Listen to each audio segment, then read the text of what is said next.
Sì, soddisfatto e anzi soddisfatti perché ricordo che come me sono coinvolti o sono stati coinvolti da questa legge, diciamo, tutte le vittime che hanno desiderato da anni questa legge che va soprattutto a tutelare maggiormente le persone vittime di reato.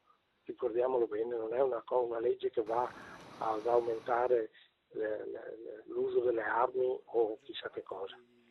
Suo malgrado, perché l'abbiamo visto, è stato protagonista di un calvario che sta ancora durando, si sente un po' responsabile di questa legge.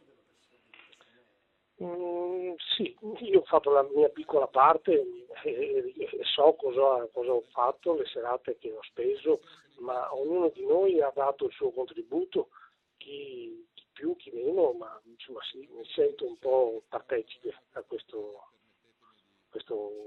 risultato.